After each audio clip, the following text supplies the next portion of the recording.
Ο άξιος, όπως ξέρετε, λέγεται στα βαλκανικά Βαρδάρης. Έτσι. Και ξεκινάμε και γίνεται, όπως βλέπετε, πολύ κοντά στην Θεσσαλονίκη. Για προχωράμε. Έχει ένα εκτεταμένο δέλτα, που φαίνεται, το οποίο έχει χαρακτηριστεί εθνικό πάρκο. Και εκεί βέβαια έχουμε κάποιους από τους πιο σημαντικούς υδροβιότοπους της Ελλάδος και είναι προστατευόμενη η περιοχή, η οποία περιλαμβάνει εκτός από αυτό και τις εκβολές του Γαλλικού ποταμού και τον υγρότοπο της Νέας Αγαθούπολης και την Αλική του Κίτρους. Πάμε παρακάτω. Άρα λοιπόν το πρώτο πράγμα το οποίο πρέπει να επισημάνουμε είναι ότι οτιδήποτε σκέψεις γίνουν για αυτό το κομμάτι πρέπει πάση θυσιά να λάβουμε πάρα πολύ σοβαρά υπόψη το ζήτημα της περιβαλλοντικής προστασίας, διότι θέλουμε να διατηρήσουμε αυτούς τους υδροβιότοπους, δεν θέλουμε να τους στεγνώσουμε, δεν θέλουμε να τους καταστρέψουμε, εξάλλου προστατεύονται από τη συνθήκη Ράμσαρ. Πάμε παρακάτω.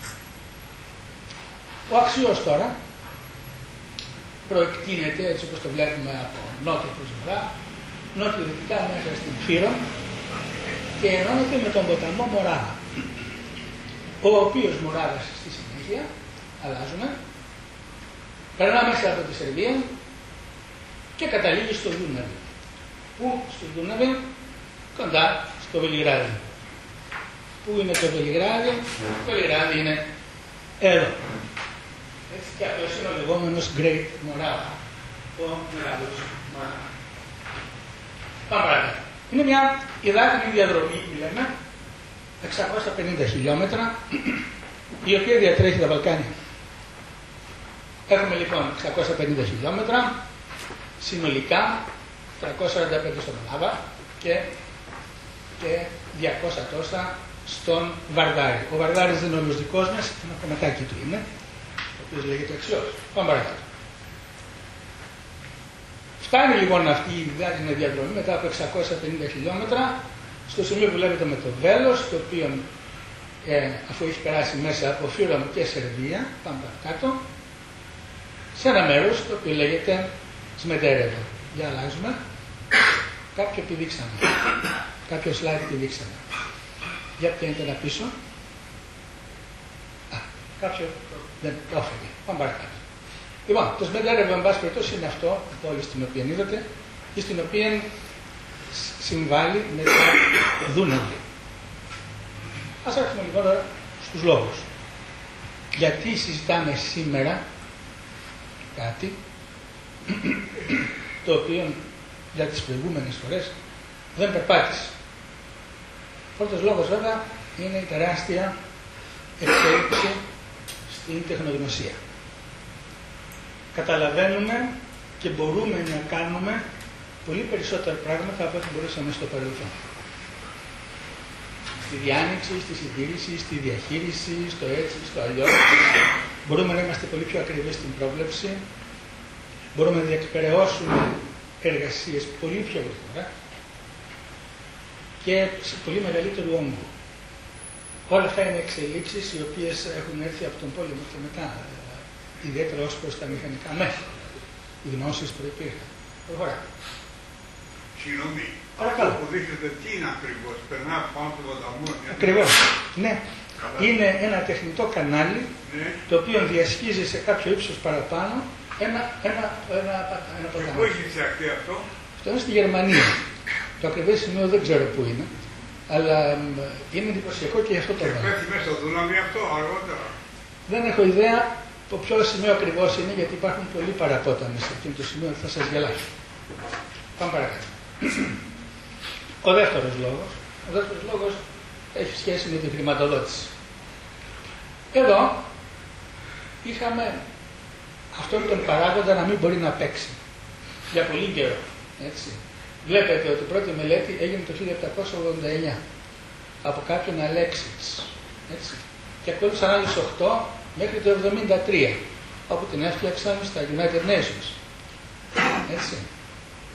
Αλλά το ενδιαφέρον παρέμεινε περιορισμένο, παρά το γεγονός επισημμένο, ότι οι Γάλλοι είχαν ένα παραδοσιακό ενδιαφέρον για τέτοιου είδους δημόσια έργα.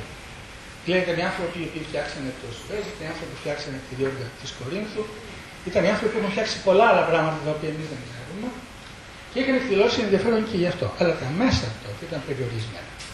Πάμε παρακάτω. Σήμερα λοιπόν έχουμε την εξής περίπτωση. Η Σερβία δεν είναι στα καλύτερά της, ιδίως μετά τον πόλεμο της Βοσνίας. Η Φιρόμ είναι σε πολύ καλή κατάσταση, αλλά και αυτή έχει να αντιμετωπίσει το να διαμορφωθούν πολλά χιλιόμετρα διαδρομής. Πάμε. Εμείς είμαστε οι καλύτεροι του χωριού, διότι τα χιλιόμετρα είναι λίγα, 35 χιλιόμετρα όλα και όλα, έχουμε ένα έτοιμο λιμάνι και πολύ καλό πάνω στη θάλασσα, της Θεσσαλονίκης, και αυτά τα οποία προσβλέπουμε σαν ωφέλη και θα δούμε στη συνέχεια σε περισσότερες λεπτομέρειες θα είναι πολύ σημαντικά. Επίσης,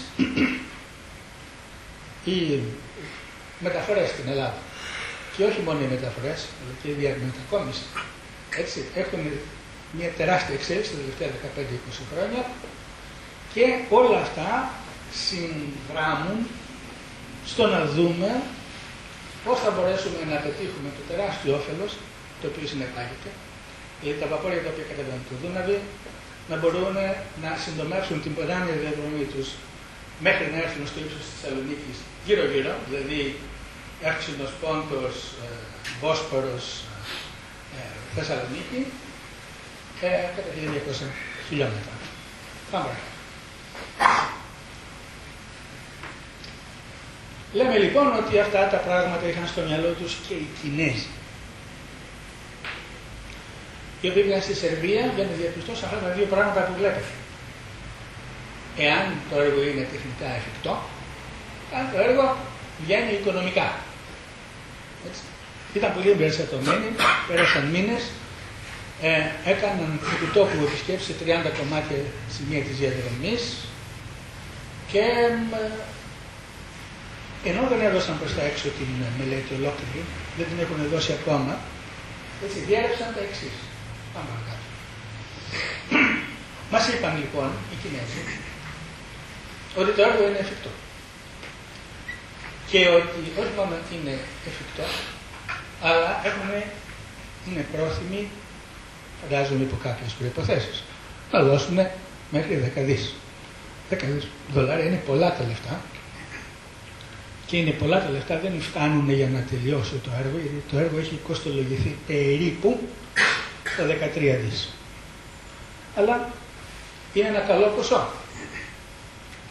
Και οι διαπιστώσεις είναι ότι το έργο βγαίνει οικονομικά και ότι αν μας δώσετε εκχώρηση της εκμετάλλευσης του καναλιού, ο καθένας ανάλογα με το κομμάτι της διαδρομής που του ανήκει, εμείς θα μπορέσουμε να έρθουμε με τα χρήματα.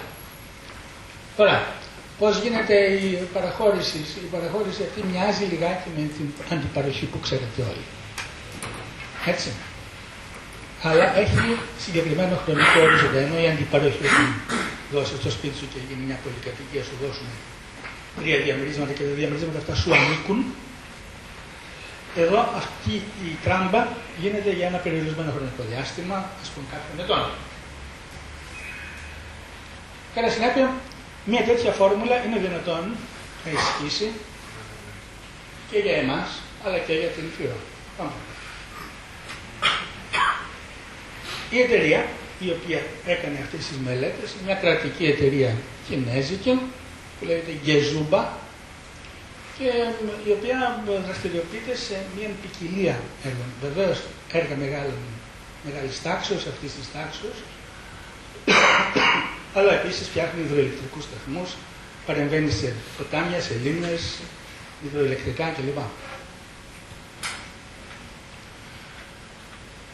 Οι Σέρβοι το βλέπουν αυτό το πράγμα όχι μόνο σαν ένα μια μεταφορική διευκόλυνση ποτάμιων μεταφορών, αλλά το βλέπουν και όλα σαν μια ευκαιρία για να μπορέσουν να προωθήσουν και άλλα έργα τα οποία έχουν σχέση, μικρότερα, τα οποία έχουν σχέση με υδροδότηση, με ηλεκτροδότηση και με άρδευση. Και το βλέπουν έτσι. Οπότε συνολικά τους συμφέρει. Και βέβαια όταν πήγε ο πρόεδρος στην Κίνα για μια επίσκεψη, του είπανε, αυτά τα οποία διαβάζετε, ότι εμείς σύντομα θα σας δώσουμε τις λεπτομέρειες της μελέτης στη διάθεσή σας για να αρχίσουμε διαπραγματεύσεις. Αλλά το διεθνές ενδιαφέρον. Διεθνές ενδιαφέρον, γιατί μιλάμε ότι αν εξαιρέσουμε την Ελλάδα, την Φύρομ και τη Σερβία, οι οποίες βεβαίως είναι αυτές οι άμεσα εμπλεκόμενες, έχουμε και διεθνείς παίκτες, όπως η Κίνα, η Ρωσία, η Ευρωπαϊκή Ένωση και η Αμερική. Πάμε. Τώρα, δύο κουβέντες για την Κίνα, οι οποίες δεν μπορούμε να αποφύγουμε την σκέψη. Ότι πρέπει να σχετίζονται με κάποιον μεγαλύτερο σχεδιασμό, ο οποίος περιλαμβάνει πώς θα εξασφαλίσουμε υποδομές για την προώθηση των κινέζικων εξαγωγών στη μεγαλύτερη αγορά τους, η οποία είναι η Ευρωπαϊκή με 600 εκατομμύρια κατοίκους. Η αγορά της Ευρωπαϊκής Ένωσης. Έτσι. Μας λέει αυτή η δημοσίευση, πράγμα το οποίο δεν έχω δει πουθενά αλλού, είναι ότι οι σκέψεις τους ήταν, φαίνεται να είναι καμιά εκατοστή χρόνια η εκχώρηση. Αυτό θα δούμε ότι μάλλον θα είναι πρόβλημα. Πάμε παρακάτω. Τώρα, οι Ρώσοι τα ψάχνουν όλα και βέβαια εκτός από την γενική μεγάλη εικόνα είχαν εκδηλώσει το παρελθόν ενδιαφέρον και για τα ελληνικά τρένα και για το λιμάνι στη Θεσσαλονίκη. Και βέβαια υπάρχει συνεχής συζήτηση μεταξύ των Ρώσων και των Ουκρανών, και μην τα λένε ότι τα πάνε τόσο καλά, για τις ποτάμιες μεταφορές. Και είναι φυσικό ο Ρώσος να προτιμά να έχει συνεργασία με τέος μέλη της Σοβιετικής Ένωσης από το να έχει να κάνει με τον Κινέζο. Πάμε παρακάτω. Η Ευρωπαϊκή Ένωση έχει την εξής ιδιομορφία. Ούτε η Φύρομ ούτε η Σερβία είναι μέλη, όμως έχουν αρχίσει οι ενταξιακές διαπραγματεύσεις της Σερβίας τώρα, τα Χριστούγεννα, την Πρωτοχρονιά. Και βέβαια η Ευρωπαϊκή Ένωση έχει μια πολιτική μακροχρόνια, η οποία έχει σχέση με την προώθηση των ποτάμιων μεταφορών μέσα στο έδαφος της, η οποία φέρει το όνομα Ναϊάδες 2. Το Ναϊάδες 2 εντάσσεται μέσα στα διευρωπαϊκά δίκτυα.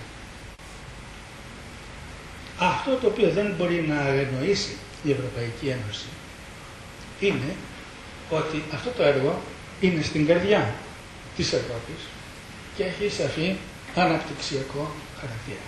Αυτό δεν μπορεί να πει ότι δεν το βλέπει. Από την άλλη μεριά είναι σαφές ότι δεν είναι ενθουσιώδης στο να γίνονται μακροχρόνιες παραχωρήσεις σε εκμεταλλεύσεις. Το έχουμε δει και εδώ. Με άλλες ευκαιρίες θα το δούμε ξανά και σε επόμενες. Πάμε παρακάτω. Εδώ είμαστε στο παρακάτω. Μάλιστα. Λοιπόν, και εδώ βέβαια για τους Αμερικάνους δεν συζητάμε, βέβαια να τους ενδιαφέρει από πλευράς μεταφορικής τέτοιας, ελάχιστα, ίσως οριακά. Έτσι. Αλλά όμως και εδώ έχει ιδιαίτερη σημασία στο θέμα των σφαιρών επιρροής, ποιος βρίσκεται σε καλύτερη τακτική θέση από τον άλλον, έτσι όπως προχωράνε αυτά τα πράγματα ή δεν προχωράνε. Υπάρχουν μακροχρόνιοι σχεδιασμοί και βέβαια το τελευταίο πράγμα το οποίο θέλουν είναι να υπάρξουν απρόβλεπτες συμμαχίες οι οποίες θα κάνουν τα δικά τους συμφέροντα ασθενέστερα στην περιοχή. Και με λεπτομέρεια για την ώρα, οπότε ακούω με ανθρώπους που συζητώ, οι Ρουμάνοι και οι Βούλγαροι στην αρχή είναι λιγάκι επιφυλακτικοί γιατί φοβούνται μείωση της κίνησης. Αν αρχίσει να λειτουργεί ένα τέτοιο κανάλι Αλλά βέβαια μπορεί αυτό το πράγμα να ισχύσει και μπορεί και όχι, διότι θα υπάρχουν νέες δυνάμεις, δηλαδή τα πλοία τα οποία ανεβαίνουν από το κανάλι αυτό μπορούν να πάνε και προς δυσμάς αλλά και προς Ανατολάς, οπότε να ωφεληθούν και αυτοί από την βραχύτερη διαδρομή. Πάμε. Ας δούμε λιγάκι το επιχειρηματικό κομμάτι. Πρώτα απ' όλα δύο κουβέντες για τα ποταμόπλια. Τα ποταμόπλια είναι παραδοσιακά πάρα πολύ αργά πλοία. Ο λόγος πλέον για εμάς, τώρα που έχει λυθεί το ζήτημα του αν μπορούμε να τα κάνουμε να τρέξουν πιο πολύ, έχει κυρίως σχέση με το τι ζημιά το κύμα το οποίο παράγουν καταστρέφει τις όχθες. Αυτό είναι το κύριο ζήτημα. Και βέβαια παρεμβαίνει εκεί. Παρεμβαίνουν οι αρχές και τους λένε όχι, η ταχύτητά σου θα είναι όχι παραπάνω από τόσο, διότι υπάρχει θέμα ζημιών. Αυτό το οποίο βλέπετε εδώ πέρα είναι ένα τελευταίες τεχνολογίες ποταμόπλοιο, το οποίο κινείται με μια εξωπραγματική ταχύτητα, η οποία είναι 21 χιλιόμετρα την ώρα ανατάτη, που βεβαίως είναι αμφίβολο το αν θα τον αφήσει κανείς να τα τρέξει ποτέ μέσα σε ευρωπαϊκά λιμάνια. Πες μου. Με τι βύθισμα είναι αυτά τα αποτελέσματα, ποιο είναι το ελάχιστο? Ερχόμαστε σε αυτό. Ερχόμαστε σε αυτό. Λοιπόν, η πραγματικότητα είναι ότι χωρίς λεπτομερή στοιχεία δεν μπορούμε να κάτσουμε να υπολογίσουμε τη μεταφορική ικανότητα μιας υδάτινης τέτοιας αρτηρίας. Όμως υπάρχουν ορισμένα πραγματάκια τα οποία ξέρουμε και κανείς δεν μπορεί να μας εμποδίσει να κάνουμε κάποιες σκέψεις. Δεν λέμε ότι είναι αυτός ο υπολογισμός ακριβής. Στην καλύτερη των περιπτώσεων είναι τρομερά προσεγγιστικός, διότι έχει κάνει κάποιες παραδοχές οι οποίες μπορεί να μην ισχύουν. Το λέω για να μην μου τραβάτε τα αυτιά μετά. Λοιπόν, η ταχύτητα τυπικά είναι 10 χιλιόμετρα την ώρα, τόσο πάνω. Το οποίο πρέπει να περιμένει στα λόξ, αυτά που ανεβαίνει στα λοπάτια, ξέρετε γιατί εννοώ, έτσι, και χάνει πολύ χρόνο σε αυτά. Και βέβαια οι μέγιστες διαστάσεις αυτού του συνδυασμού του ρημουλκού και της φορτηγίδας υποαγορεύονται από το μέγεθος του λοκ. Πάμε. Να λοιπόν ένα βαπόρι το οποίο είναι πολύ επιτυχημένο για αυτήν την δουλειά είναι το Johanstein, το οποίο έχει αυτά τα χαρακτηριστικά. Βλέπετε ότι το dead weight του πλοίου αυτού βεβαίως ορίζεται ανάλογα με το βύθισμα στο οποίο πας. Έτσι. Και εδώ το συγκεκριμένο βαπόρι βάζει μας σε 2.000 μετρικούς τόνους στα 2,7 μέτρα. Παράλληλα, το ύψος από το κατάστρωμα είναι μόλις 3,2 μέτρα για να μπορεί να χώνεται μέσα στις σιγαγγιές και στα τούνελ. Έχει δύο μηχανές, όλα έχουν δύο μηχανές. Είναι πολύ σημαντικό να έχεις δύο προπέλες για να μπορεί το πράγμα να ελύσεται ενώ υπάρχει ρεύμα και ταυτόχρονα ένας πολύ δυνατός μπαουθράστερ, αυτή η εγκάρσια έλικα η οποία υπάρχει για να μπορείς να ελέγχεις την πλώρη. Γιατί να ελέγχεις την πλώρη? Διότι σε χαμηλές ταχύτητες, με μικρό βύθισμα και με μια γάστρα της πλάκας, προφανώς χρειάζεται τη βοήθεια αυτής της εγκάρσιας προπέλας για να μπορέσεις να το κρατήσεις πάνω στην πορεία που θέλεις. Πάμε παρακάτω. Άλλη λύση είναι το ρημουλκό με μια ή δυο φορτηγίδες. Βλέπετε τις διαστάσεις των φορτηγίδων, εκεί είναι 70-75 μέτρα, το πλάτος είναι κοντά στα 10 και βέβαια όσο πιο πολύ βύθισμα έχει το νερό από το οποίο περνάς, τόσο μεγαλύτερη μεταφορική ικανότητα έχει η φορτηγίδα. Η μαούνα που λέμε, έτσι. Πάμε παρακάτω. Κάνουμε μια υπόθεση εργασίας. Και η υπόθεση εργασίας μας λέει ότι σε αυτά τα 650 χιλιόμετρα της διαδρομής από την εκβολή του Αξίου μέχρι επάνω από το Δούναβι έχουμε 11 πενταπλά blocks, στα οποία παραδεχόμαστε το πλοίο χάνει 3 ώρες για να τα περάσεις και περιμένει για τις διαδικασίες έβρα, σπρώξε, δέσε, ρίξε, άλλες 2 ώρες. Παραδεχόμαστε επίσης ότι στο υπόλοιπο της διαδρομής θα έχετε 10 χιλιόμετρα την ώρα και έχουμε την εξής εικόνα, αλλάζουν. Ο συνολικός χρόνος μας στο Δούναβι θα είναι 11 επί 5 ίσον 55 ώρες στα LOX, ήδη ανεκτερεύσει είναι 60 ώρες, το σύνολο των ώρων είναι 115 αυτά τα 2 πράγματα, συν τα 650 χιλιόμετρα της διαδρομής με 10 χιλιόμετρα την ώρα, 24 ώρες, ο χρόνος αυτός είναι 65 ώρες. Στο σύνολο πάμε στις 180 ώρες, δηλαδή 7,5 μέρες. Και 7,5 αυτές τις μέρες μας σημαίνει ότι το κυκλικό ταξίδι να φορτώσει, να μπει μέσα, να φορτώσει, να ανέβει, να ξεφορτώσει, να ξανακατέβει, μπορεί να είναι στα άξιος των 17 ημερών για ένα πλοίο 3.000 τόνων. Και 3.000 τόνων είναι μεγάλο το πλοίο αυτό. Πάμε παρακάτω. Με την ίδια συλλογιστική λοιπόν, αν δεχθούμε λοιπόν ότι έχουμε κάθε 4 χιλιόμετρα μεσοσταθμικά ένα βαπόρι το οποίο κινείται πάνω σε αυτό το πράγμα και το κάθε ένα κάνει το κυκλοφορία στις 17 μέρες, υπολογίζουμε σούμα σουμάρουν ότι αυτό σημαίνει 19 εκατομμύρια τόνους το χρόνο. Με την προϋπόθεση ότι έχουμε ελάχιστο βάθος καθ' όλη τη διάρκεια της διαδρομής πάνω από 3,3 μέτρα. Γιατί στα 3,3 μέτρα μπορούμε να σηκώσουμε 3.000 τόνους φορτίο. Το calculation, ο υπολογισμός βασίστηκε στο ότι έχουμε αυτή την capacity. Τι είναι το νούμερο αυτό, ποια είναι η αξία του νούμερου, είναι στο περίπου. Τελείως στο περίπου. Αλλά μας δίνει μία ένδειξη. Πάμε παρακάτω. Σας δείξω και κλασικά πλοία. Το πάνω είναι ένα κλασικό φορτηγό ποταμόπλοιο, έτσι.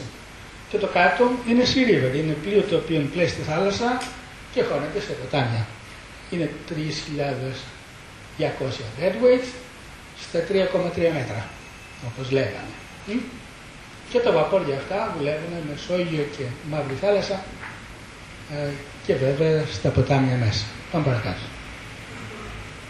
Εδώ βλέπουμε κάποιες φωτογραφίες από το πώς μεταφέρονται containers. Βλέπετε αριστερά ένα πλοίο το οποίο έχει μια τηλεσκοπική γέφυρα η οποία αναποκατεβαίνει για να μπορεί να περνάει κάτω από τα κανάλια. Εδώ τα περνάει μέσα χύμα, το έχει χύμα μέσα σε ένα μπαλκάριο και εδώ τραβάει ένα ρημουλκό, διπλές μαούνες πίσω με 2 σειρές containers και μία πίσω, θα μπορούσε να έχει και περισσότερες. Πάμε παρακάτω. Σας πάρει κύριε Δήμαρχε. Καλά εσείς. Πάμε παρακάτω. Έχουμε παρακάτω. Αυτό το νούμερο 19,6 εκατομμύρια τόνους είναι μεγαλύτερο κατά 20% από το ρεκόρ το οποίο η κίνηση έκανε το λιμάνι της Θεσσαλονίκης το 2011. Έτσι. Αν μάλιστα δούμε ένα σχόλιο που είχαμε κάνει νωρίτερα στην ερευνητική μονάδα του World, ο τζίρος τον οποίο δημιούργησε η κίνηση του έτους 2011 στο λιμάνι του Όλθ ήταν 52,9 εκατομμύρια ευρώ. Αν κάναμε μια απλή αναγωγή στα έσοδα του Όλθ από αυτήν την ποτάμια διαδρομή, θα είχαμε μια υπερδιπλάσια αξία, δηλαδή 116,4 εκατομμύρια ευρώ ετησίως, περισσότερο ακόμα και από το τζίρο που πραγματοποιεί το λιμάνι του Πειραιά.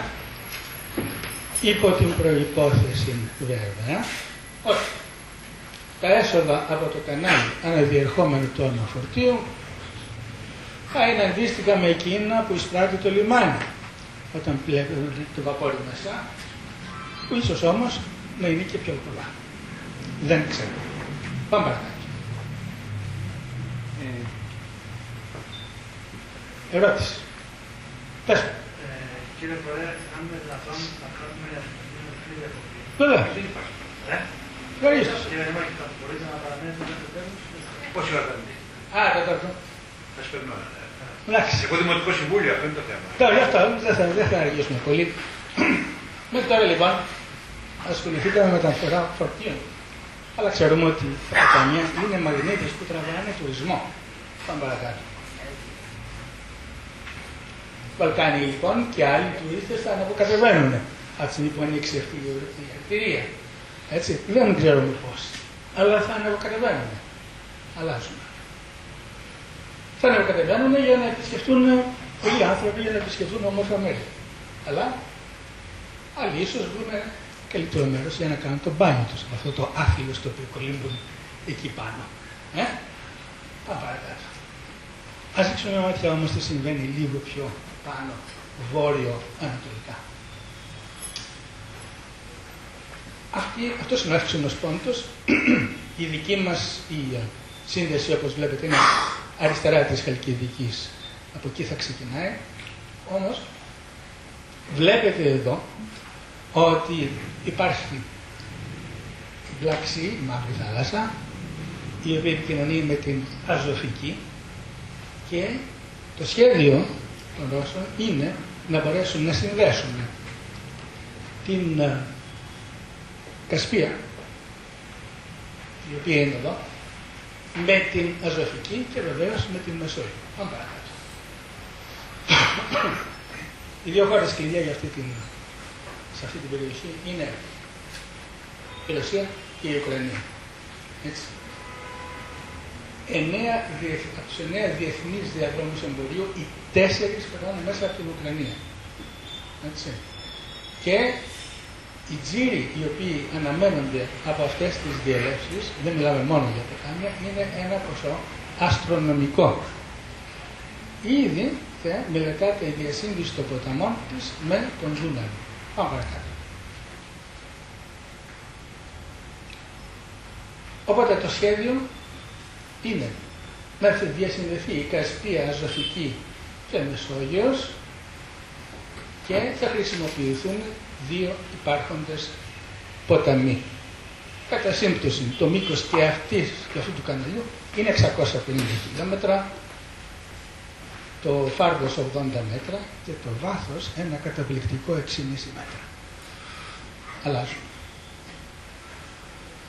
Εδώ βλέπουμε την Κασπία και το κάτω ποτάμι, κανάλι, λέγεται το λεγόμενο Eurasia Canal, το οποίο θα συνδέσει την Κασπία με τον ποταμό Ντόν, ο οποίος εκβάλλει στην Αζωφική. Πάμε παρακάτω. Η σύνδεση λοιπόν των ποτάμιων δικτύων της Δυτικής Ευρώπης με εκείνο της Ανατολικής παραμένει μια τεράστια πρόκληση. Είναι θέμα χρόνου να υπάρξει η πολιτική προσέγγιση που θα επιτρέψει το άνοιγμα των ποταμών και θα δημιουργήσει το μεγαλύτερο δίκτυο ποτάμιων μεταφορών στον κόσμο. Τα ποτάμια, αυτό που λέμε της Θείας Σοβιετικής Ένωσης, με τα ποτάμια της Ευρωπαϊκής Ένωσης. Η Ελλάδα, επί του παρόντος, είναι έξω από το χώρο. Αν βάλουμε όλοι ένα χεράκι, ίσως να μπορέσει να αποκτήσει αυτή την πρόσβαση. Αλλά θα πρέπει να το δούμε ζεστά. Ζεστά θα πει να το δούμε σαν εθνικό στόχο. Εθνικό στόχο σημαίνει όπου βρισκόμαστε να ανοίγουμε κουβέντα για αυτό το πράγμα. Για να δούμε πώς θα μπορέσουμε να το προωθήσουμε. Αυτοί οι 2 είναι οι βασικοί έξονες λοιπόν. Οι ποτάμιες μεταφορές και η ναυτιλία μικρών αποστάσεων μας δείχνουν το πώς πρέπει να πορευτούμε για να αποκτήσουμε μια αναβαθμισμένη θέση μέσα στις εσωτερικές μεταφορές της Ευρωπαϊκής Ένωσης. Βασικές πολιτικές ήδη υπάρχουν.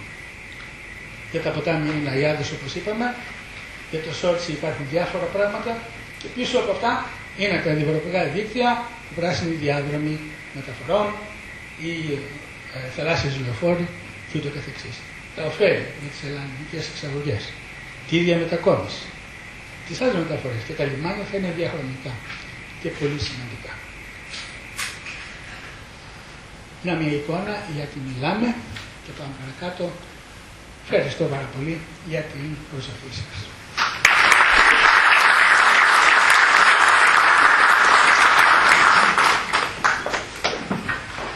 Ευχαριστώ πολύ κύριε Φορά.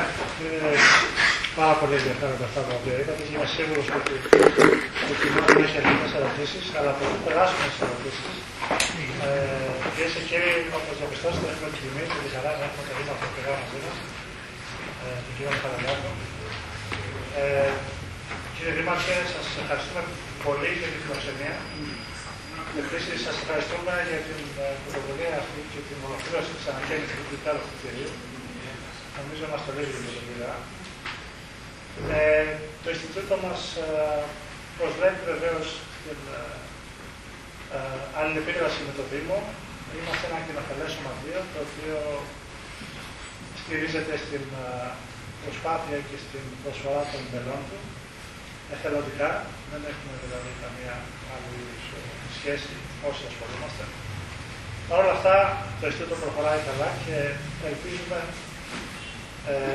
όντας ένα Ινστιτούτο του Δήμου του Πειραιά από το 1972, να μιλάμε περισσότερο με την Δημοτική Αρχή, έτσι ώστε το Ινστιτούτο να μπορέσει και να ισχυροποιηθεί, αλλά και να προσφέρει περισσότερο συντονισμένα μαζί με το Δήμο. Δεν ξέρω αν θα θέλατε να πείτε μια κουβέντα. Σας ευχαριστώ πολύ.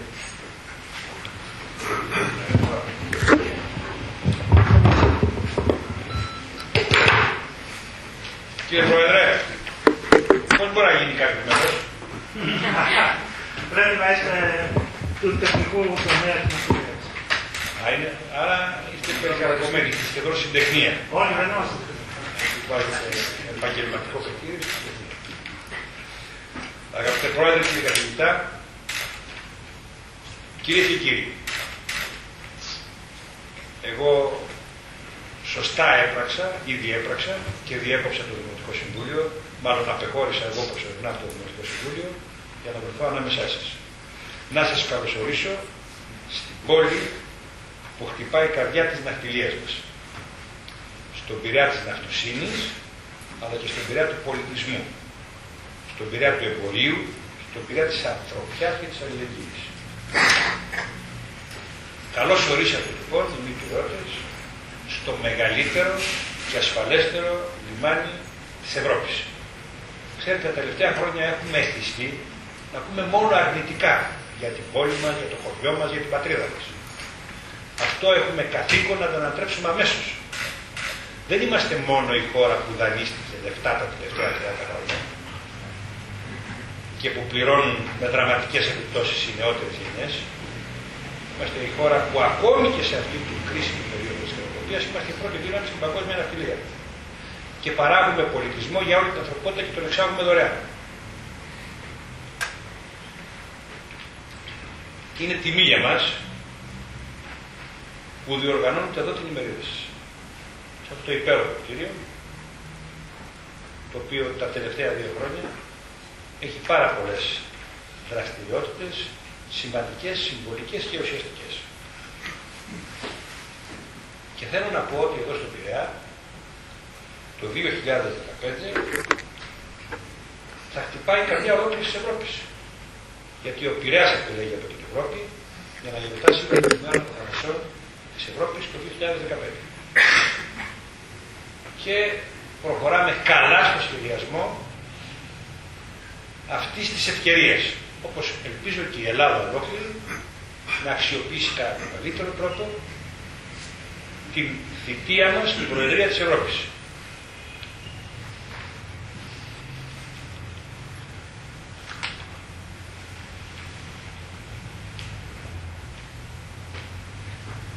Όπως ίσως οι συνεργάτες μου σας ενημέρωσαν, αλλά και εσείς διαπιστώσατε, κάνουμε αυτή την ημερίδα σε μια περίοδο όπου διοργανώνουμε αυτή την πολύ ωραία έκθεση σε συνεργασία με το Ναυτικό Μουσείο της Ελλάδος, αλλά και το Υπουργείο Εμπορικής Ναυτιλίας και το Υπουργείο Εθνικής Άμυνας, για να αναδείξουμε την πορεία της ναυτοσύνης στη χώρα μας.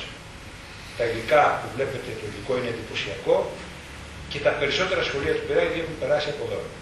Γιατί η παιδεία είναι εκεί που πρέπει να επενδύσει η Ελλάδα για να έχει μέλλον ως Ελλάδα και να έχουν μέλλον οι επόμενες γενιές. Και να το υπενθυμίσω και αυτό, δεν είναι μόνο ότι έχουμε τη μεγαλύτερη εμπορική ναυτιλία στον κόσμο, και ο πολεμικός μας στόλος είναι κανείς εκ του πολεμικού ναυτικού προερχόμενος. Αν είτε όμως τα εγνώριζε, και να μην είναι το γνωρίζει, υποθέτω, δεν έχει υποστείλει ποτέ την ελληνική σημαία. Δεν έχει ποτέ υποστεί ο στόλος του πολεμικού μας ναυτικού. Αναδεικνύοντας με αυτόν τον τρόπο την μοναδική σχέση ελληνικότητας και ναυτοσύνης. Η Ελλάδα είναι μια χώρα που ζει μέσα στη θάλασσα, έχει τη μεγαλύτερη ακτογραμμή και τα περισσότερα νησιά ανάμεσα στα κράτη που βρέχονται από τη Μεσόγειο. Η θάλασσα αποτελεί στοιχείο της ταυτότητάς μας, με τις ρίζες να χάνουν τους αιώνες.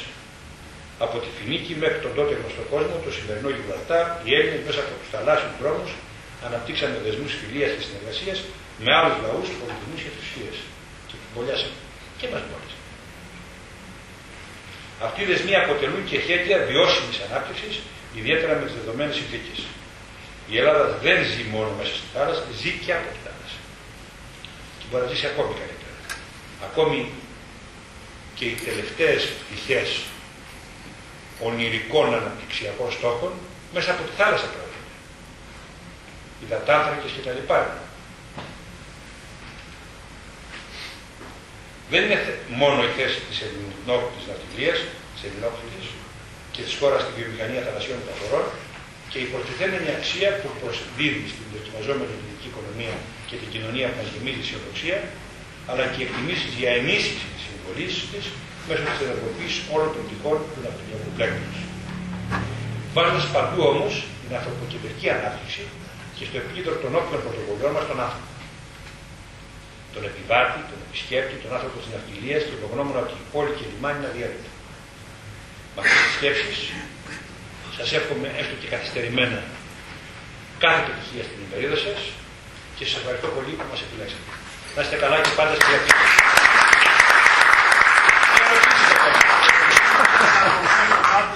Ορίστε. Θα μου επιτρέψετε να πω κάτι, ένα λεπτό. Παρακαλώ, δεν το Μπορεί να το ξέρετε πάντα και διαβάσετε. Εκτός το ότι η ελληνική ναυτιλία είναι η πρώτη στον κόσμο κτλ.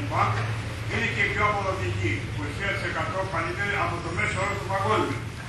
Αλλά έμαθα και κάτι άλλο τελευταίο, μάλιστα κάπου αφορά. Ότι δεν έχει υποσταλεί ποτέ η σημαία στον πολεμικό μας στόλο, το ξέρετε. Ορίστε. Ότι δεν έχει ηγηθεί ποτέ το πολεμικό μας ναυτικό, το ξέρετε.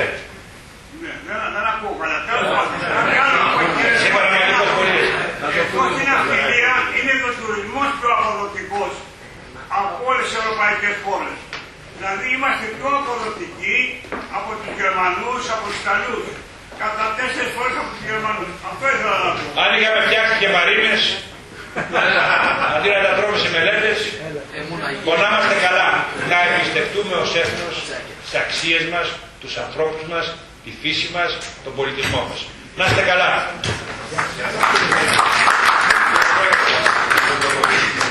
Πολύ αγάπη, και να σας καλοδεχίσω και να είστε κύριε Φιβάκη. Είναι το τελευταίο τέλος από το συνέδριο. Αποδέχομαι την ορθογία. Να είστε καλά. Παρακαλώ. Και πού είστε. Έλα σας κουζάκι. Θα σας παροτήσω. Αν δεν μπορείτε να γίνετε εσείς μέλος του κόσμου, δεν μπορώ εγώ να γίνω μελλοντικό σας, θα σας προτείνω με κάτι. Θέλω να σας δω τις επόμενες μέρες. Να είστε καλά, γεια σας. Το Δημοτικό Συμβούλιο ετοίμησα μου και αντιπολίτες. Καλή χρονιά.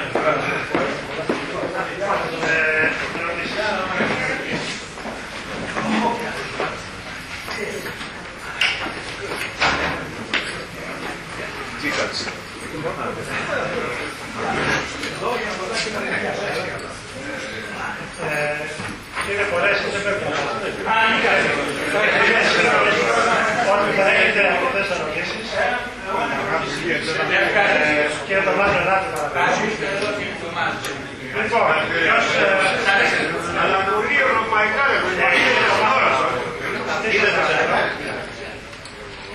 Λοιπόν, αν θέλετε να μας λέτε το όνομά σας, θα ακολουθήσω την ερώτηση. Καλά λέγομαι. Το παρόν βήχτημα του αξιού ποιο είναι? Αυτή τη στιγμή η κήτη του αξιού είναι αδιαμόρφωτη, είναι πολύ χαμηλό. Αλλά απλώνει σε ένα μεγάλο μεγάλη έκθεση. Οι διαδικασίες αυτές για το κανάλι που λέμε προβλέπουν και κάποια συγκέντρωση υδάτων σε μια λουρίδα, η οποία θα είναι πλεύσιμη. Θα δούμε το βύθισμα το οποίο είναι το επιθυμητό, έχει σχέση με το που πηγαίνει μέσα στη Φύρο. Καταλάβετε. Κύριε Θανάση, συγγνώμη, δεν ήμουν από την αρχή γιατί το πήγατε πολύ ευρωπαϊκά. Φίλετε στην όροψα. Τρόπος του λέει. Λοιπόν, δεν μου λέτε, συγγνώμη αν το είπατε. Ναι. Είπατε περίπου 10 δίσκους για αυτό το έργο. 13. Πόσα? 13. Δεν είναι πολλά λεφτά. Το ξέρω. Θα μου κάνει στα αγάλια, Το κανάλι περνάει μέσα από άνθρωποι από πληθυσμούς ότι εν κολλήσει είναι αδέκαροι.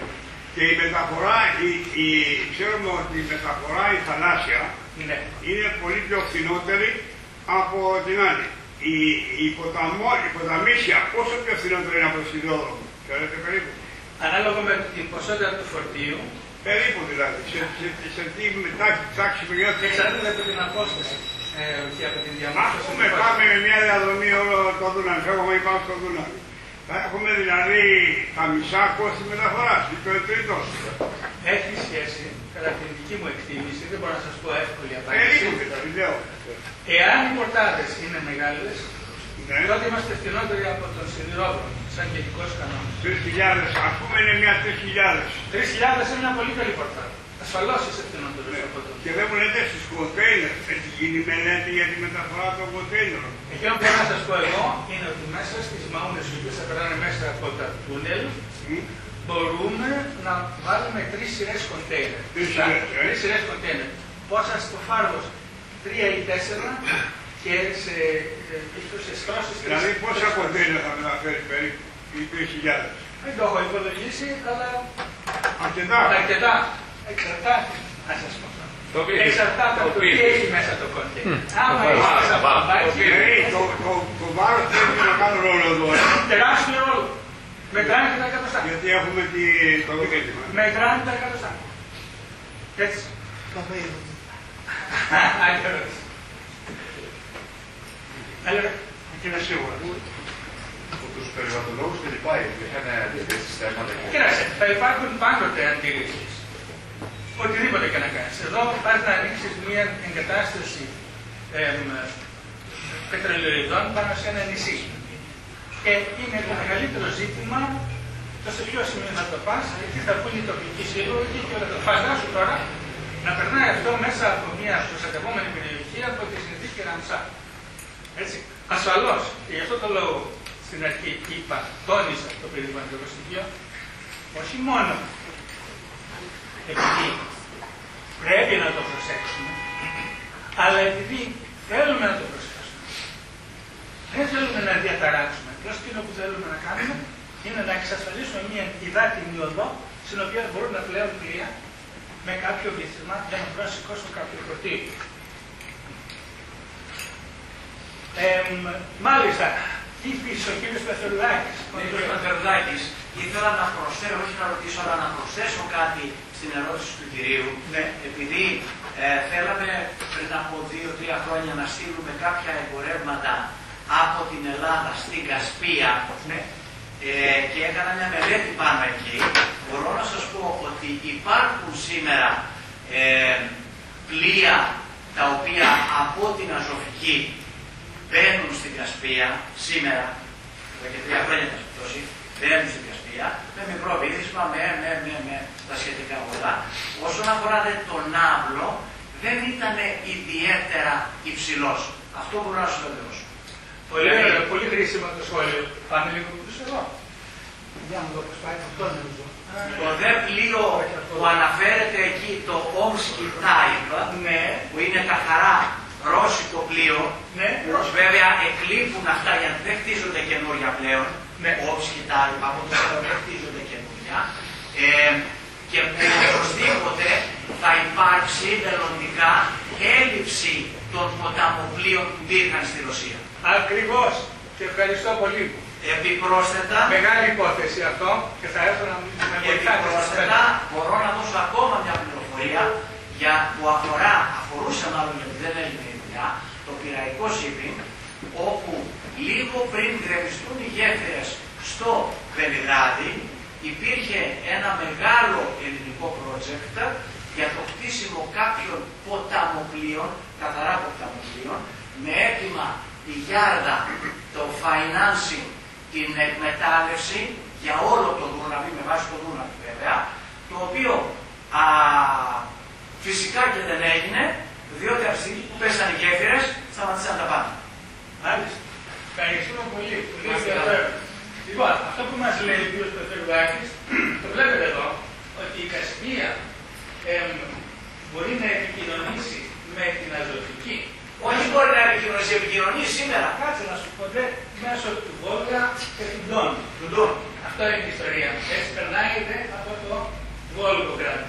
Απλώς τι γίνεται, θέλουν να το κάνουν, να κάνουν τη διαδρομή αυτή, χωρίς να καταργήσουν αυτή την υφιστάμενη, να κάνουν μια διαδρομή η οποία θα επιτρέπει μεγαλύτερο βύθισμα και μεγαλύτερο πλάτος.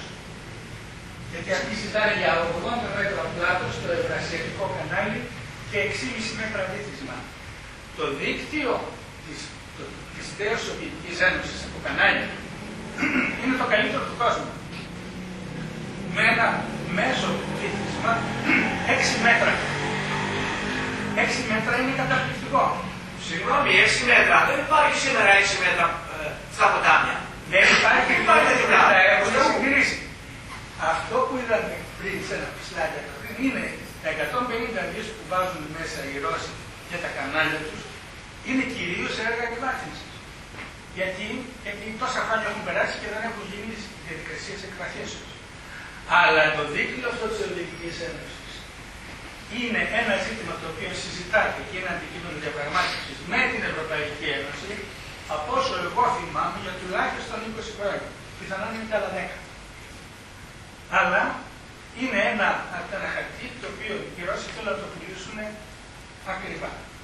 Και δεν έχει μπορέσει να επιτευχθεί η συμφωνία. Διότι αν είχε επιτευχθεί η συμφωνία, θα μιλάγαμε για πολύ μεγαλύτερα πράγματα. Εάν μπορέσουμε και την ιδέα αυτή την προωθήσουμε και προωθηθεί αυτή η ιδέα μέσω των εκχωρήσεων και πάρει και τις ευλογίες της Ευρωπαϊκής Ένωσης, τότε έχουμε κάτι, μια κατάσταση καινούργια, την οποία δεν είχαμε μέχρι τώρα. Αποκτούμε την πρόσβαση την οποία θέλαμε. Είμαστε πολύ κοντύτερα με την Κεντρική Ευρώπη από ό,τι σήμερα. 1200 χιλιόμετρα είναι πολλά η έξτρα διαδρομή. Έτσι. Και βέβαια δεν είναι τυχαία το ότι ξαφνικά από την άλλη άκρη του κόσμου έρχεται ο Κινέζος και λέει: παιδιά, να σας το χρηματοδοτήσω εγώ, να σας το φτιάξω κιόλας. Γιατί άλλο έχει σκέψεις. Το ζήτημα είναι μην κολλήσουμε στα διεθνιστικά.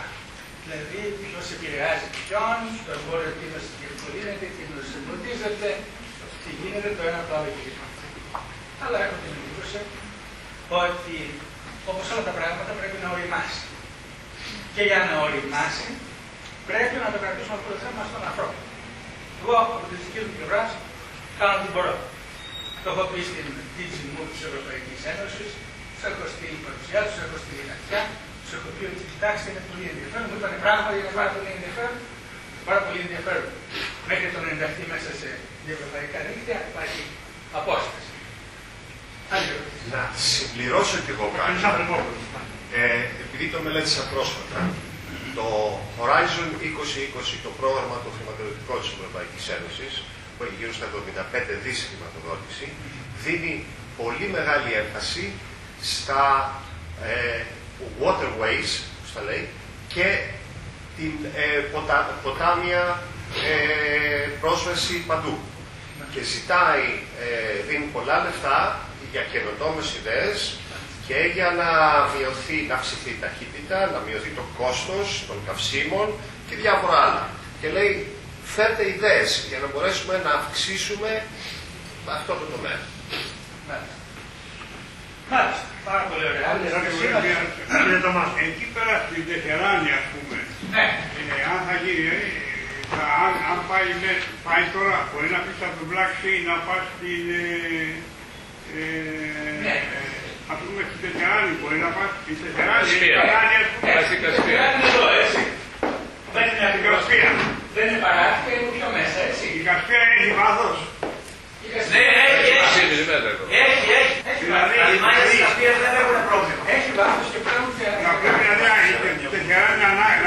ότι ένα κανάλι, ας πούμε, να φτάσει μέχρι το Τεχεράνι, λέω. Εντάξει, άμα θέλουν να τα ανοίξουν εδώ. Είναι πολύ μεγάλη απόσταση. Κάνουμε τα δικά μας που λέμε. Όχι, λέω όχι εμείς. Μετράει τα 120 χιλιόμετρα. Λέω όχι εμείς, γενικά. Όλα θέλουν. Σπίτι, σταμάτησε. Αυτή η Eurasia Channel είναι βαθύ τώρα. Όχι, έχουν πει ότι θα το κάνουν. Δεν ξέρω οι εργασίες σε τι φάση βρίσκονται. Το πλοίο, το ποταμόπλοιο που θα είναι μέσα στο ποταμό και θα βγαίνει μετά στην Κασπία ή στην Μαύρη Θάλασσα, θα συνεχίζει αυτό το διαδρομή ή θα μεταφέρεται το εμπόρευμα σε ένα πλοίο της γραμμής? Γιατί το ποταμόπλοιο είναι διαφορετικές γραμμές. Το ποταμόπλοιο, εγώ θα έλεγα, η σκέψη μου είναι ότι τα περισσότερα φορτία θα μεταφορτώνουν. Τα πλοία Sea River που είναι για θάλασσα και για ποτάμι έχουν περιορισμένη ακτίνα βάσεως. Δεν είναι πραγματικά πλοία για την ανοιχτή θάλασσα. Έτσι, τους δίνουν κάποιες άδειες, είναι περιορισμούς κλπ. Αλλά τα περισσότερα έχουν την εντύπωση ότι θα μεταφορτώνονται. Και εκεί είναι το όφελος για τα λιμάνια, διότι δεν είναι μόνο η Θεσσαλονίκη η οποία θα ωφεληθεί το λιμάνι της Θεσσαλονίκης. Έτσι, είναι και άλλα λιμάνια της Ελληνίας. Μπορεί να είναι και της Τερασσαλόνης, μπορεί να είναι ο ωφελός ο Βόλος. Μπορεί ακόμα να έχει και ο Πειραιάς. Βέβαια, τη στιγμή κάποιος περνάει από τον Πειραιά, αφήνει κουτιά, παιδιά, έτσι. Από εκεί και πέρα με ένα μικρό βαποράκι, με ένα τρένο, ανεβαίνουν και πάνε και φορτώνουν και μπαίνουν μέσα στο ποταμόπλοιο. Οι συνδυασμοί είναι άπειροι. Και το κόστος για την Ελλάδα δεν είναι κάτι το τρομακτικό. Είναι κάτι το οποίο είναι αντιμετωπίσιμο. Μεγαλύτερη σημασία έχει αν μπορέσουν κυρίως οι Σέρβοι και οι άνθρωποι της Κρήτη να διαπραγματευτούν σχέσεις, χρηματοδοτήσεις και μία περίοδο για την οποία θα έχουμε την αποκλειστική εκμετάλλευση. Διότι έτσι πάει. Δεν δίνουν τα χρήματα, από ό,τι έχω καταλάβει, εάν δεν έχουν βεβαιωθεί ότι θα έχουν Αναποδοτικό δηλαδή. έτσι, να είναι αναποδοτικό. Ακριβώς. Όπως και highway. Κύριος Αυσταθίου. Ίσως πολλοί συνάδελφοι από το Καπετάνιος. Μάλιστα. Έχουμε ταξιδέψει αυτά τα πράγματα. Να, ωραία. Λοιπόν, η μεταφορά μέσα στα ποτάμια δεν συγκρίνεται με το τρένο. Δεν συγκρίνεται από πλεονεκτήματα. Από όγκο, από ταχύτητα κλπ. Υπάρχουν όμως άλλα μειονεκτήματα. Υπάρχουν τα μειονεκτήματα καιρικές συνθήκες. Πολύ βασικό. Ειδικά έχουμε τα φουσκώματα των ποταμών, έχουμε τα ρεύματα που αλλάζουν και είναι πολλά μειονεκτήματα. Επίσης, αυτό που είπε ο κύριος προηγουμένως, οπωσδήποτε δεν υπάρχει περίπτωση να βγει ποταμόπλοιο έξω πάνω από 10-12 μίλια από το λιμάνι του Θεσσαλονίκη, παραδείγματος χάρη. Δεν βγαίνει. Η τελευταία φάση του ποταμόπλοιου είναι να μην είναι ενιαίο μηχανή και μαούνα, να είναι μαούνα και να είναι το πούς. Δηλαδή, σκάφος το οποίο σπρώχνει και φεύγει. Μπαίνει μέσα στη μαούνα, σπρώχνει και αποκολλάται και φεύγει. Όπως επίσης έχουμε τις καινούριες μαούνες που συγχωρούνται μεταξύ τους. Δεν τραβάει μία την άλλη. Έχουμε δηλαδή 60-80 μέτρα και είναι ένα 20 μέτρα μαούνα η οποία κουμπώνει μία πάνω στην άλλη. Είναι μοντέρνα αυτά. Το βασικό απ' όλα, το βασικότερο είναι να γίνει η Ευρώπη Ηνωμένα Έθνη. Αλλιώς δεν υπάρχει αυτό το όνειρο να γίνει ποτέ. Δεν μπορούμε μέσα σε Σερβία και σε Φύρον κλπ. Που οποιοδήποτε ανεβαίνει επάνω θα του τη δίνει και θα ανάβει, θα ανεβάζει την ανάβλα, θα τα κατεβάζει, θα τα κλείνει τα κανάλια. Είναι πολλά τα προβλήματα. Πάρα πολλά. Όνειρο, φοβερά ωραίο. Επίσης ξεκινήσατε με τους Έλληνες ότι φτάσανε πάνω. Δεν φτάσαμε οι Έλληνες επάνω. Ήταν οι Έλληνες επάνω. Ο ελληνισμός ήταν μέχρι τα βόρεια Βαλκάνια, μέχρι τα νησιά της Ρουμανίας. Δεν ανεβήκαμε πάνω στα ποτάμια εμείς. Είμαστε από παλιά. Ναι, ναι, αυτό λέω. Οι οικογένειες τότε, θυμάμαι την οικογένεια. Μέχρι τα νησιά της Ρουμανίας είμαστε πάνω. Ήταν η οικογένεια των Γαρτσέων, οι οποίοι είχαν κάνει αυτή τη δουλειά. Ανεβοκατέβαιναν από τα Σουλινά μέχρι πάνω το Ρέγγενσμπουργκ. Και κουβαλάγανε όλη αυτή την ποικιλία φορτίων τη οποία σα έλεγα, την οποία δεν το είχα συνειδητοποιήσει, το πόσο ευέλικτη είναι η δυνατότητα μεταφορά που έχει να κουβαλά πολλαπλά φορτία διαφορετικών προδιαγραφών με ένα προστήλιο μέσο. Το οποίο για μένα είναι εξαιρετικό. Είναι ένα είδο modular transportation, το οποίο. Οι Κινέζοι είχαν εδώ το πλεονέκτημα ποιο? Ουδέτερο. Ναι. ουδέτερο έμπορο. Όταν θα είναι μέσα στη Φύρο, δεν θα είναι ούτε Αμερικάνος, θα είναι ούτε Γάλλος, θα είναι ούτε Ρουμάνος, θα είναι από τις Βρύγες. Ένας ουδέτερος έμπορας και συμπλήρως. Αλλά δεν το θέλουν οι Γερμανοί. Ήθελα να ρωτήσω αν έχει μελετηθεί, αν έχει εκτιμηθεί η πιθανή αντίδραση από συμφέροντα που θα φύγονται από μια τέτοια δραστηριότητα, όπως είναι ενδεχομένως η υποβάθμιση της σημασίας των κυδοσπόρου των Δαρδανελίων ως προς την επικοινωνία της Μαύρης Θάλασσας με την Μεσόγειο. Δεν ξέρω, αλλά είναι κάτι το οποίο δεν μας ακουμπά αμέσως. Μπορεί να μην αρέσει στον Τούρκο, δεν χάθηκε ο κόσμος. Υπάρχουν χώρες μέλη οι οποίες το θέλουν. Εάν το υιοθετήσει η Ευρωπαϊκή Ένωση, θα υπάρξουν και financing. Εάν δεχτεί, που δεν θέλει να γίνει, δεν έχει πολλά λεφτά η Ευρωπαϊκή Ένωση, μία συγχρηματοδότηση με τους Κινέζους, επίσης 5. Γιατί θα πει ο Τούρκος ή ο Βούλγαρας έχει μικρότερη σημασία. Εγώ έχω την εντύπωση ότι είμαστε αυτή τη στιγμή σε μια καλή θέση. Δεν έχουμε μεν λεφτά, αλλά έχουμε προσβάσεις. Μιλάμε κατευθείαν στην Ευρωπαϊκή Επιτροπή. Μιλάμε κατευθείαν σε ευρωβουλευτές. Αυτοί είναι μέσα σε ομάδες του Ευρωκοινοβουλίου. Μιλάμε σε ανθρώπους οι οποίοι εκπροσωπούν την Ελλάδα στο Συμβούλιο Υπουργών, στο Κορεπέρ, στους ανθρώπους που ανεβοκατεβαίνουν με τις Έλληνες. Μιλάμε σε πολύ κόσμο. Και με τον τρόπο αυτό έχουμε την δυνατότητα να το κρατήσουμε στον ανθρώπο. Από την ΕΜΑ, Ένωση Εφοπλιστών Ναυτιλίας Μικρών Αποστάσεων. Να συμπληρώσω στο τελευταίο που είπατε, ενώ το θέμα έχει κρατιέται ζεστό στην Ευρωπαϊκή Ένωση, στην Ελλάδα δυστυχώς, παρόλες τις προσεγγίσεις που έχουμε κάνει σε διάφορους φορείς για να το κρατήσουμε εξίσου ζεστό, δεν υπήρξε καμία ανταπόκριση. Θα πω μόνο ότι έχουμε απευθυνθεί ως Ένωση, ως ΕΝΜΑ, στον Οργανισμό Λιμένος Θεσσαλονίκης, προσπαθώντας να αναδείξουμε τον North ως home port λιμάνι και επίσης να πούμε, να επισημάνουμε τη σπουδαιότητα του αξιού με τον τρόπο που εσείς, και συγχαρητήρια για την ωραιότατη παρουσίαση που έχετε κάνει. Δυστυχώς όμως δεν υπήρξε ανταπόκριση. Και φοβάμαι λοιπόν ότι ενώ εσείς κάνετε μεγάλες προσπάθειες στην Ευρωπαϊκή Ένωση και στις ευρωπαϊκούς φορείς, το κρατάτε ζεστό και σας προτρέπουμε να το κάνετε αυτό, να το συνεχίσετε, αλλά εδώ στην Ελλάδα δυστυχώς δεν έχει υπάρξει καμία μέχρι στιγμής ανταπόκριση. Κύριε Βοζίτη μου, έχετε απόλυτο δίκιο. Δεν έχουν όλοι οι άνθρωποι το ίδιο βλέμμα. Αλλονών το βλέμμα πάει πιο μακριά, αλλονών πάει πιο κοντά. Υπάρχουν άνθρωποι που βλέπουν μία εβδομάδα μπροστά τους. Και αυτό είναι κάτι το οποίο το συναντάμε κάθε μέρα. Άρα δεν πρέπει με όλους να υιοθετήσουν ασμένως μια τέτοια ιδέα. Το σημείο, το κομβικό σημείο που θα βγαίνει ένα τέτοιο πράγμα προχωρά. Και ένα τέτοιο πράγμα δεν προχωρά, γιατί δεν υπάρχουν κυρίως διάθεση λεφτά, εν πάση περιπτώσει, είναι όταν δημοσιευτούν οι λεπτομέρειες της μελέτης που έκανε η Γεζού Μπατσάινα. Με το που βγουν αυτά τα πράγματα, τα οποία περιλαμβάνουν και οικονομικούς υπολογισμούς για το πόσο, πού κλπ., αυτομάτως αρχίζει να γίνεται project, το οποίο θα αξιολογηθεί, είτε επιβεβαιώνεται, είτε απορρίπτεται. Και μετά βλέπουμε τι θα πάει. Η γνώμη μου είναι ότι αυτό θα γίνει έτσι και αλλιώς και αλλιώτικα. Το ερώτημα είναι θα το δούμε εμείς ή αν θα το δουν η επόμενη γενιά. Αλλά θα γίνει το χαρό βέβαια. Συγγνώμη κύριε Πάρε, να κάνω μια ερώτηση. Δηλαδή αυτή η μελέτη είναι σίγουρο ότι θα δημοσιοποιηθεί, γιατί αυτή καταλαβαίνουμε ότι αυτός ο Κινέζικος φορέας μπορεί να κάνει τη μελέτη για δική του χρήση.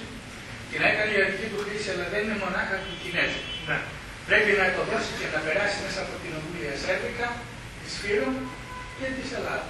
Ναι, θέλω να πω ότι αν αυτό το project μπορεί να προχωρήσει. Αν για κάποιο λόγο καταλήγει ότι.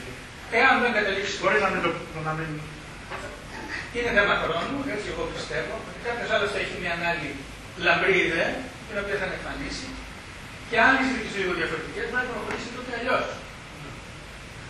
Πάντως, θέλω να σας πω ψάχνοντας υλικό για αυτή την παρουσίαση, έπαιζα πάνω σε καταπληκτικές φωτογραφίες, έτσι, μεταξύ των οποίων ήταν και η φωτογραφία ενός σέρβικου ποταμόκλειου με το όνομα Μοράβα, το οποίο είχε μια περίεργη κατασκευή, ήταν βαθύ στο πίσω μέρος του, αλλά πολύ ρηχό και πολύ μικρό μπροστά.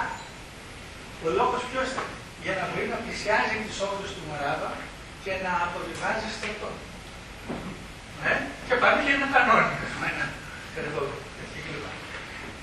Θέλω να πω ότι χρησιμοποιήθηκε το δίκτυο αυτό, και χρησιμοποιείται πιο πολύ παλιότερα, που συντηρούνται τα βάθη για κάθε είδους επιχείρηση, ακόμα και για πολεμική.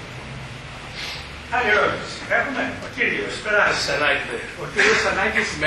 Μέλος των μικρών αποστάσεων. Μέλος των μικρών αποστάσεων και άνθρωπος της θάλασσας. Ποιος έκανε τη μελέτη, γιατί δεν ήρθαν πληρωθεί. Το κράτος και ποιος χρηματοδότησε. Οι Κινέζοι τα πληρώσανε και έχουν κάνει το feasibility study, αυτό για εργάνες συμφέρειου, αν βγαίνει. Και συνεχεία, εφόσον αυτό εγκριθεί, θα πρέπει κάθε χώρα που περνάει μέσα να κάνει το κομμάτι της μελέτης το οποίο της αναλογεί. Και είπαν οι Κινέζοι που δεν το άκουσαν ότι εμείς θα βάλουμε $10 δις και το project πάει για 13. Έτσι, που είναι μια χαρά λεφτά. Οπότε, μάλλον είναι το 60%. Πριν 20 χρόνια περιμέναμε ότι ο Κινέζος θα είναι στο εικόνιο. Καλά. Ούτε πριν από 10. Και το άλλο να ρωτήσω, αυτή τη μελέτη που κάνατε, τη μελέτη εκεί που είπατε που θα κάνει τόσες μέρες, 17 μέρες, πόσες βάλετε ένα 3.000 τόνοι με 3,3 βύθισμα. Πόσο βγάλατε κόστος και πόσο κέρδος? Είπαμε ότι αν τα έσοδα από το κανάλι αυτό είναι αυτά του λιμανιού, λόγω ηλικίας δεν ακούω και καλά εκεί πέρα που ήμουνα. Είναι 1,5 φορά παραπάνω από τα έσοδα του λιμανιού της Θεσσαλονίκης. Και αυτό θα πήγαινε δηλαδή αυτό, συν τα στάνταρ έσοδα του λιμανιού της Θεσσαλονίκης, προβιβάζουν το λιμάνι της Θεσσαλονίκης μόνο και μόνο από τα τέλη, σε μια θέση καλύτερη από του Πειραιά σήμερα. Θα είναι πιο πλούσιο, θα έχει πιο πολλά έσοδα η περιοχή της Θεσσαλονίκης. Που σήμερα είναι το τρίτο. Εγώ δεν το πάω εκεί. Εγώ το πάω, ο κύριος Κορές αύριο μα κάνει ένα τέτοιο βαπόρι, τι θα το αφήσει? Είναι μακριά. Πώς θα. Αυτό δεν ήταν η μελέτη. Αυτό δεν ήταν η μελέτη. Η μελέτη είναι περίπου το τι σημαίνει για την περιοχή. Αλλά δεν κάναμε υπολογισμό κόστους, γιατί... Ποιος θα τα φτιάξει τα πλοία, το ίδιο η Θεσσαλονίκη? Και κύριο λόγο, τον οποίο δεν ξέρουμε τι θα είναι τα τέλη. Μπορεί τα τέλη που θα χρεώσει αυτός που θα έχει τη διοίκηση να είναι τόσο ακριβά, ώστε να στο κάνουν δύσκολο και να μπορεί να συμφέρει να πας τηλεοράσεις μόνο επάνω και κομπιούτερ στα κοντέινερ και να μην σε συμφέρει να πας στάρι και κάρβουν. Έτσι δεν είναι? Μάλιστα. Λοιπόν, νομίζω ότι μάλλον έχουμε ολοκληρώσει. Βέβαια. Να ευχαριστήσουμε λοιπόν τον κύριο Κορέ, νομίζω ήταν πάρα πολύ.